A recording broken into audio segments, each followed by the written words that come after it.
ومن أحسن قولا ممن دعا إلى الله وعمل صالحا وقال إنني من المسلمين. So the question always comes, especially for people that believe in creation and things of that sort, what about the dinosaurs that were here before human beings? Do we even believe in dinosaurs? What about the disgusting little creatures and critters? Why did Allah subhanahu wa ta'ala create them? And what do we have to say about them? First of all, the most beneficial aspect when you're speaking about the creation of the animals is that which relates to us. And what that means is, Ibn al-Qayyim rahimahullah ta'ala said, Allah created us as human beings between the angels and the animals. And so you have angels that have absolutely no desire, no will. Their sole purpose is to worship Allah subhanahu wa ta'ala. Their sole existence is just to worship Allah subhanahu wa ta'ala. And so they're free from those desires. And then you have on the other side, the animals, on the far end of the other spectrum, the animals who don't have those, who don't have reasoning and don't worship Allah subhanahu wa ta'ala the way that the angels do. And they're just full of desires, unrestricted desires. And Ibn al-Qayyim rahimahullah said, we find ourselves in between. And what that means is if we incline towards our desires more, our unrestricted desires more, then we become like animals. And if we incline towards worship and reason, then we become like the angels. And in fact, as human beings, we have the potential to be better than the angels, as we'll talk about, when we choose to worship Allah subhanahu wa ta'ala and when we choose to use our reason and our intellect in a way that pleases Allah subhanahu wa ta'ala. And we have the potential to be worse than animals, because the animals are not held accountable because of the missing reasoning and things of that sort. And so it's important for us to find ourselves in that spectrum. Where do we fall? Do we fall towards the soul that is at peace, the nafs that is at peace, an nafs al-mutma'inna, or an nafs al-bahima, the animal-like self, which is just territorial, desires intimacy and food and drink and so on and so forth. Now, when we talk about the chronological order of creation, Islam actually does clearly say that animals were created before human beings. This is established in authentic ahadith that the Prophet ﷺ said that Adam alayhi salam was the last of Allah subhanahu wa ta'ala's creation. And we'll talk about that inshallah ta'ala going forward. And in that is a sign that Allah subhanahu wa ta'ala has provided everything, has placed everything at our service. That when we come into existence as human beings, Allah subhanahu wa ta'ala has already created the scene, it's already there.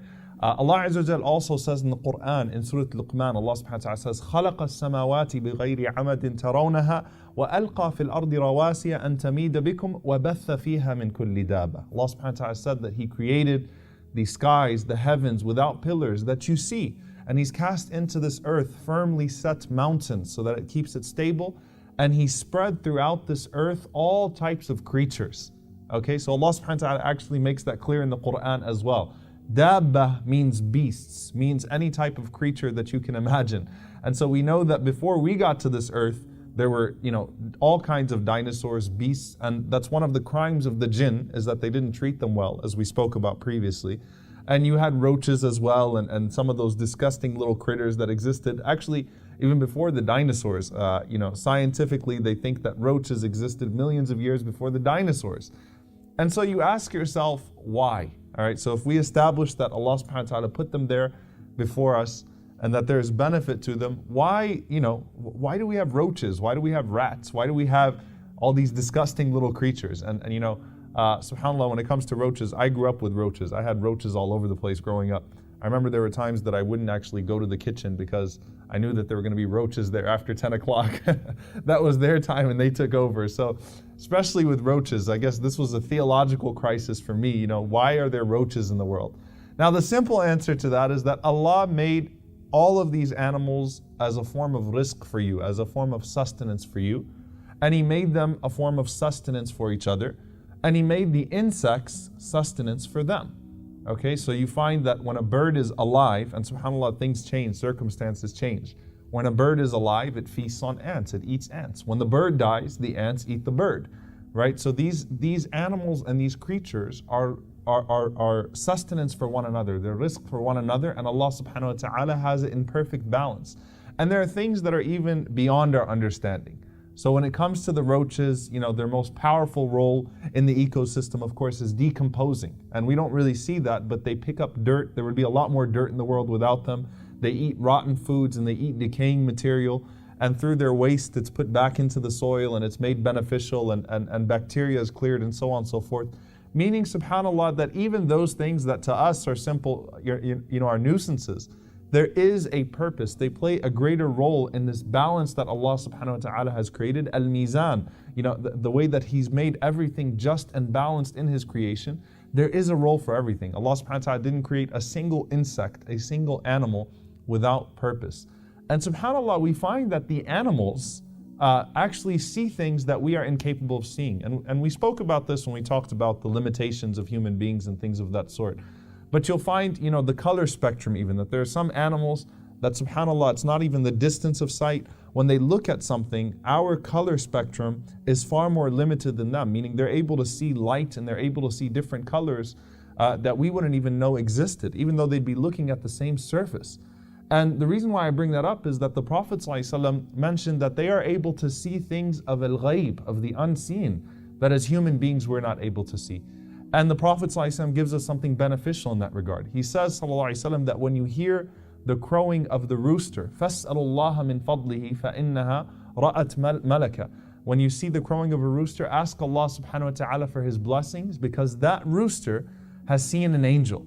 And the Prophet ﷺ said, when you hear the braying of a donkey, then ask Allah subhanahu wa ta'ala for refuge, because that donkey, فَإِنَّهُ رَأَ شَيْطَان, that donkey has seen a devil. So subhanAllah, these animals, even from their noises, there's a blessing for us. One of the times of accepted dua is the time when a rooster crows, because the Prophet ﷺ says that it's seeing an angel, it's seeing a light source that Allah subhanahu wa ta'ala created that we are incapable of seeing. Now, something else that we find that Allah subhanahu wa ta'ala has given us through these animals is that taking care of these animals, can either be our ticket to paradise or it could be our ticket to hellfire. And this is something very powerful, because the Prophet ﷺ mentioned to us the woman that was actually a prostitute, a zaniya, and she came across a dog that was thirsty, and she felt compassion for that dog, and so she took her shoe and she filled it with water, and she gave water to that dog. And subhanAllah, I often ask myself, if the Prophet ﷺ said that Jannah was given to that woman for the sake of that she was forgiven for her sins, and Jannah was given to her on the basis of that, what would most religious people do? They'd say, if a dog came by, this is najas and that, this is impure, they try to kick it out the way and so on and so forth.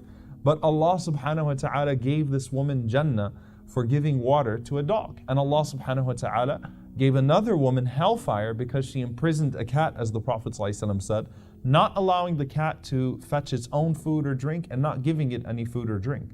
And so these are sources of rahmah for us. They're sources of mercy. They could be our ticket to paradise. And as a believer, I should look at it in an optimistic sense. And I shouldn't think to myself at any moment that there are many human beings that are dying today. Why should I even be worried about the animals? Because the Prophet ﷺ was concerned about the birds. Even on the way back from a battle, Rasulullah ﷺ heard the complaint of a bird whose egg was taken from its nest. So the Prophet ﷺ actually stops the companions and shows compassion to those birds. So there's no point in life where we should stop caring about the animals, where it becomes an either or thing. Islam teaches us that, the earth will testify for us or against us. What about the animals?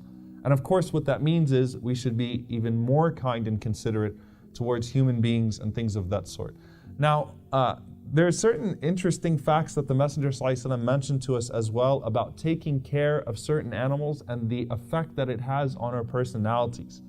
Scientifically, taking care of certain breeds, brings a sense of compassion. It nurtures compassion in a human being. Cat owners tend to be more sensitive and compassionate, and that's why you find Abu Hurairah radiallahu ta'ala anhu, the sweet personality, maybe that had something to do with it, the way that he was with cats. And the Prophet ﷺ told us about the different types of animal breeders and the personality traits that they might develop. So he said ﷺ that there will come a time when the best property of a man will actually be his sheep. And what he's talking about ﷺ is in the time of fitan, of great tribulation, that the safest person is the one who can take his sheep, just take some sheep with him and go to a place where he's free from all of that corruption and all of that tribulation. So it's actually a form of rizq for him particularly. It's a form of sustenance for him particularly in a time of fitna. And he said, sallallahu alaihi wasallam, that you tend to find pride and arrogance amongst the owners of horses and camels. So he said those Bedouins that are busy with the camels and the horses, they don't have time for their deen, they don't have time for their religion. While he said that humility and gentleness are the characteristics of Ahlul Ghanam, the people that own sheep, the shepherds of sheep. And the Prophet ﷺ, of course, told us that all of the prophets at one point in time were shepherds. Rasulullah ﷺ, his first career was as a shepherd. Now, the last thing that we take here, and I get asked this question all the time about animals, is can I have my pet in Jannah? Can I have animals in Jannah? Or is it that we just go to Jannah and there are no more animals? Because some people develop a great sense of attachment to animals. Now, obviously, they are free from, from accountability, eternal accountability. So they don't have Jannah and Nar, paradise and hellfire, in that sense. However, Abu Ayyub al-Ansari radiallahu anhu, he narrates that a Bedouin came to the Messenger sallallahu alaihi wasallam and he said, Ya Rasulullah, O Messenger of Allah, I love horses. Will I get to have horses in Jannah? I love horses. Do I get horses in Jannah? And the Prophet ﷺ said, if you are admitted into Jannah, utita bi farasin min yaquta, you'll be given a horse of rubies. And that horse would be brought to you with 2 wings, and it will carry you wherever you want it to carry you. So yes, you can have animals in Jannah as well if you love them that much. And we ask Allah subhanahu wa ta'ala to enter us into Jannah to be able to have those animals. Allahumma ameen.